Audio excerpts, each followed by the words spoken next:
Hi, I'm Matthew Street. And I'm Steve Schnee, and welcome to QUARANTUNES. This is a show where we feature album recommendations for you to listen to during quarantine. In every episode, we each present 5 different titles and explain why we chose it for your listening pleasure.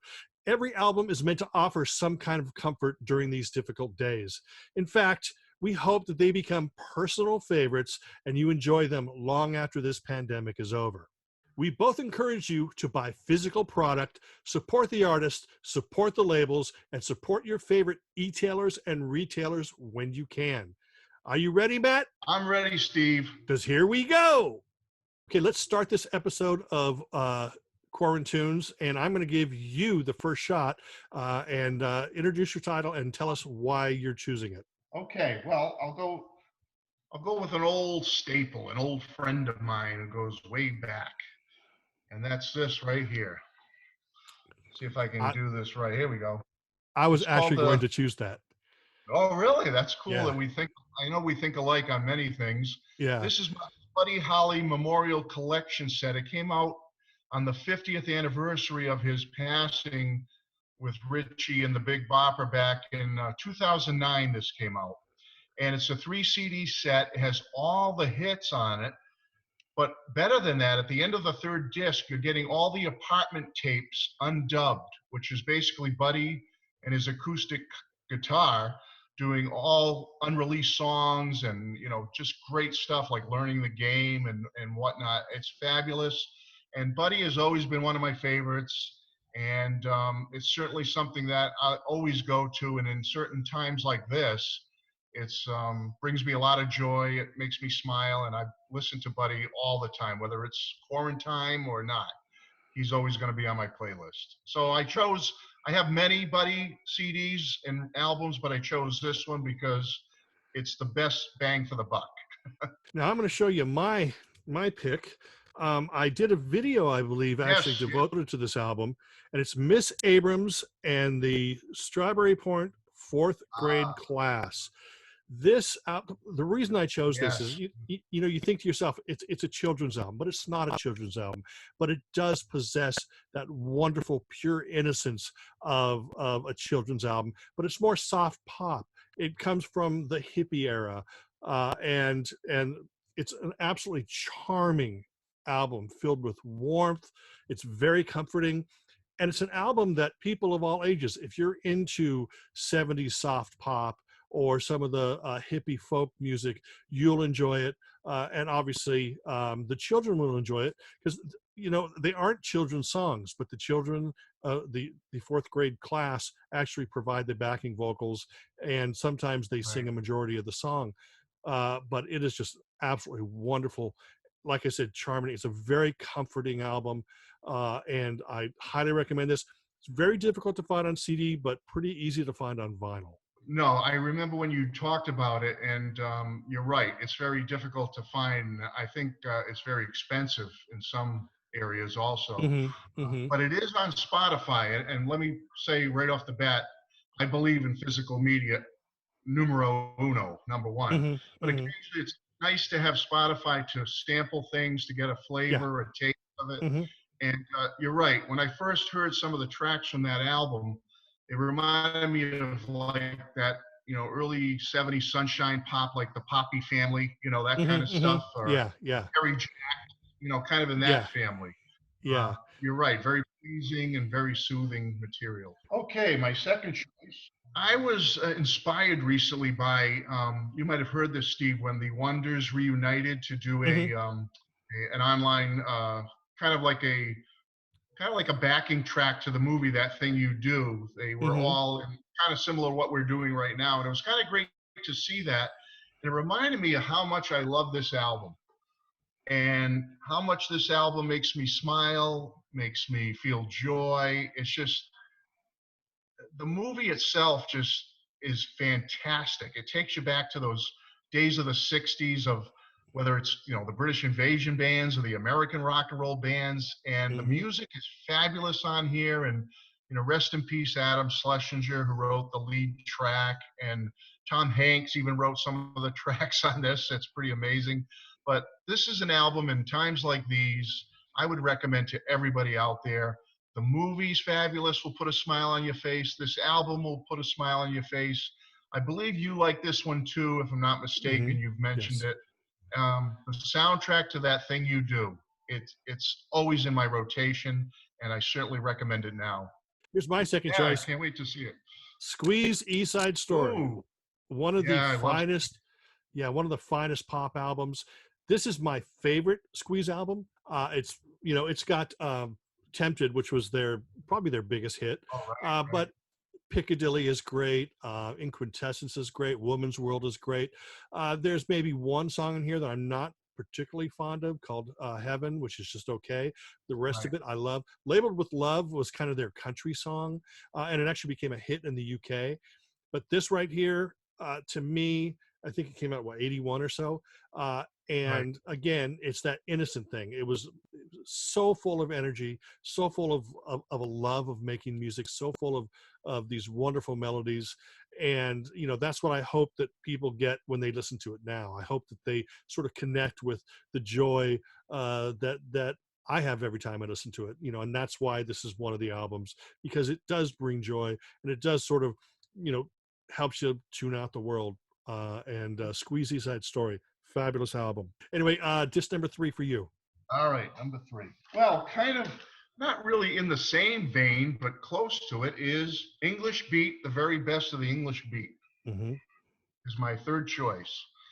I love this band. Again, with Squeeze, I don't have everything by them, I admit it. But they're a band I didn't really get the first time they came through. Mm-hmm. They, they kind of passed me a little. I only knew the hits and stuff. Mm-hmm. But in the last several years, I've really grown to appreciate them and the fun in their music. I love the reggae. I never was into reggae years ago. Obviously, when I was younger, I was more of a rock and roll, power pop guy. But over the last 10 or 15 years, I've started to get into reggae. I've got a little bit of Bob Marley. I like Joe Strummer's solo albums. Joe Strummer from The Clash. I love his solo albums, has a little taste of reggae on them. And I love the English Beat. They're just pop, they're rock, they're reggae, and they just make me happy. And if I'm feeling gloomy or it's a rainy day, put this on the old CD player and the smile comes back and I'm ready to go again. So English Beat, and I chose their best of because if you want to get a good cornucopia of their styles and their music, this is the one to go with. And I know you're familiar with them too, Steve, right? Absolutely. In fact, two things. Number one, they actually came out of the ska scene, or Okay. the ska revival scene, along with the Specials, Madness, Bad Manners, the Selector. And ska was around in like the 60s. Then they kind of slowed ska down a little bit, Yeah. and it became reggae in the 70s. So Okay. reggae is a relatively new genre compared to everything else. Ska was, there was like ska and blue beat and lovers rock. That was all going through the 60s. And that's where these bands I talked about, Madness and English Beat and stuff, they all pulled their influences from that ska thing. But then as the English Beat progressed, they kind of slowed down a little bit. So by their second album, Yeah. it was kind of had more of that reggae vibe to it. Okay, now I'm going to show my third pick, and it's actually a brand new album. It's the new album from Dog Trumpet, and they have so much charm because they're brothers. There's that sibling thing in there, which really adds magic to it. And then there's it's acoustic based, it's folk, it's rock, it's pop. There's a little bit of psychedelia in there, and it's really absolutely fantastic. I love everything that these guys get involved with because they just do it. They're representing themselves, and it's honest, it's warm, and it's an album that I think that people, it may take a listen to get into, but just hearing these two guys coming from different angles but meeting so wonderfully in the middle is just it's just a really great feeling listening to this. It's an album called Great South Road by Dog Trumpet. Now, who do you have for the fourth pick? This is fairly new, and I know I'm going to get some groans from some people out there like going, oh, the band this gentleman was part of several years ago. But he's put out a brand new album in 2019, and it's called Why Me? Why Not? and it's Ah, by right. Liam Gallagher from Oasis. Mm-hmm. This is a fabulous, fabulous album, folks. If you're a fan of power pop, rock and roll, a little bit of Brit pop, if you like the British sound, the Beatles, dare I say it, Yeah. you'll love Liam Gallagher's brand new solo album. This is a fan. I know personality wise, he could be a turnoff to some people. I know Mm-hmm. Oasis is a turnoff to some people for their overt self comparisons to the Fab Four, and Mm-hmm. I get all that. I understand it. I understand Mm-hmm. people's, but this is a fine, fine album. It's an album you'll listen to over and over again and really enjoy. He's really got a crackerjack group of musicians here working with him, songwriters that have helped him, and he freely admits that he's not the greatest songwriter in the world. But when he gets together with the songwriting partners on this album, they've really created some magic here. It's really a fine album, highly recommended. I know the glare is terrible. I apologize. There we go. Um, Seek this out. This is a good, good album. If you can overlook Liam's personality, if you can overlook the fact that he came from Oasis, and I know that's a negative for some people, the music itself is outstanding, stellar, and it will really make you happy and get your feet tapping. And you'll really believe in the fact that there is good new rock and roll out there in 2020 or 2019 when this came out. So that's my Yeah. next. Well, now I'm going to show you my fourth one. It's All another right. fairly new release, but it's something that in my opinion, especially during stressful times, this is the kind of album that you need to soothe that inner turmoil inside you. And that's this new compilation by Andy Williams called The Oh, Emperor of Easy. And I even did a video on this before, but I wanted to talk about it because it's an album essentially of unreleased Andy Williams recordings. And there's a track list there. I have a real problem with you're familiar with the Herb Alpert single "This Guy's in Love," oh or yeah, okay, Herb Alpert cannot sing, right, but his voice is perfect for that song. In fact, you can hear Jim Nabors do that song. You can hear Johnny Mathis, Robert Goulet, Engelbert Humperdinck, any of those people do that song, and they could right, have these voices that are 10 times better, but they can't nail the feeling of the song. right, So right. I've never liked any version, and I've never listened to any version more than once of "This Guy's in Love," except the Herb Alpert version. But this is my second favorite version now because Andy has that great voice, but Oh yeah, he keeps the emotion in the song, and that's what sold the Herb version. Is not his voice because he had a weak singing voice, but it was the emotion. I mean, I've heard him sing like "Close to You" or something, and it's like I yeah, yeah yeah. But this guy is just stunning. And this, I think that Andy has that feeling. He's a much better vocalist, so he sounds better. It's not still not better than the Herb version because that right there is the ultimate. It would never be bettered, in my opinion. But this right here is a second, and kind of wasn't expecting it. I mean, I love Andy Williams, but I kind of was expecting him to overdo it or oversell it because he has such an amazing voice. He's one of my favorite vocalists, oh and yeah. I have probably 40 different Andy Williams CDs, and each of them have like 2 albums on each. So imagine how much I have in my collection. Yeah. And this right here, it's all pretty much unreleased except for maybe a couple tracks that were sung in a foreign language that were released overseas. But the other 16 tracks on this, it's just stellar. So if you want something to soothe, to calm, Andy Williams' Emperor of Easy is a perfect Yeah. collection.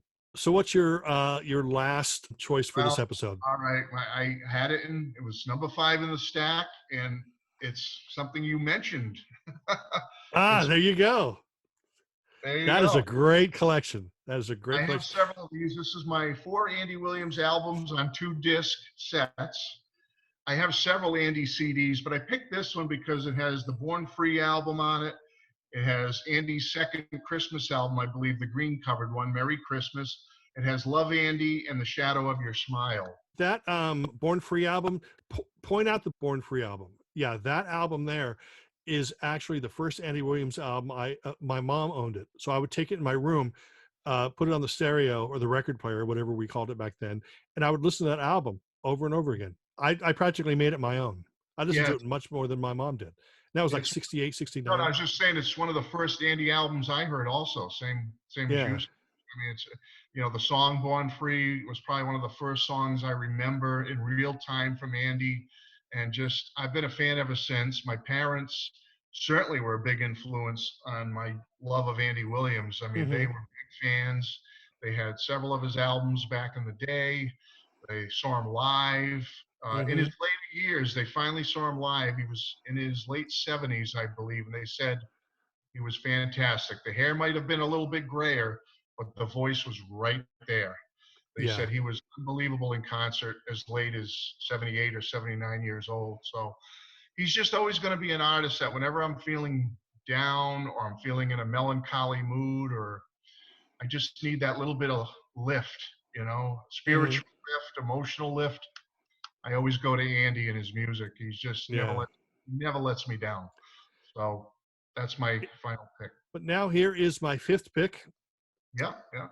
and you saw it up on the wall up here. Ah, It is a Yachts box yeah. set. Yachts for years were my band. They were a band that, like, I had all the 7-inch singles. I had the US and American albums, and none of my friends owned them, but I would play them and then they'd go out and search for them. So, I would go over to my friend Chuck's house with a baggie filled with import 7-inches, and we'd play the Jam, Yachts, the Clash, things like that. And Yachts, is it power pop? It's not power pop. It's not new wave. It's just great melodic pop. It's edgy. It's got great hooks. It's guitar, bass, keyboards like, Farfisa organ, stuff like that, drums, great vocals, great harmonies. This contains the first album here, second album, and this here is a collection of all non-album B-sides. So this is everything that the band released, from the One Stiff single to the final Demon Record single. And it is highly recommended. So filled with melody, so filled with charm. And one of the other reasons that I chose this is because a lot of people have never heard them, but if they want to discover something that is both melodic and energetic, it'll feel like you're stepping into this world where something exciting exists that you didn't know. So all of a sudden you start paying attention to this, and you stop paying attention to the outside world, and it's so engaging, it's exciting, and I love this band absolutely to death. In fact, I connected with the late Bobby Bellis, the drummer, and we were friends on Facebook, as well as main singer, keyboardist Henry Priestman. And he knew I was such a big fan of Yachts, and I'd always support him. And anytime he posted something about Yachts, or I'd post something about Yachts and tag him on Facebook. At the point when this came out, my name was in the thank yous.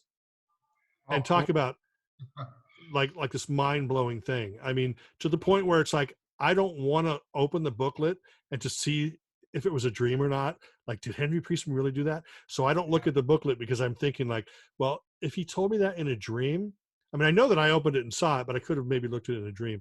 But to me, it's that important. This band is that important, that exciting, it's that thrilling, and it's really something that if you've never heard them, if you like power pop, you're going to love this. But anyway, that's it for this episode. Thank you, everybody. We appreciate you hanging out, and we'll see you on the next episode. We hope you enjoyed the selections we chose for you today. If at all possible, please buy physical product. Support the artists, support the labels, and support the e-tailers and retailers. Remember to like, comment, share, and subscribe to this YouTube channel and Matthew Street's YouTube channel. We thank you for watching. Any final words, Matthew? Well, Steve, I just want to say this was a lot of fun. I truly enjoyed it. One of the best times I've had going through music, and certainly music is helping us all through these times. It certainly has helped me, and I know you as well. So thank you for doing this. And thank you, everybody, for watching. Thank you, Matthew, for being involved. And we'll see you next time on Quarantune.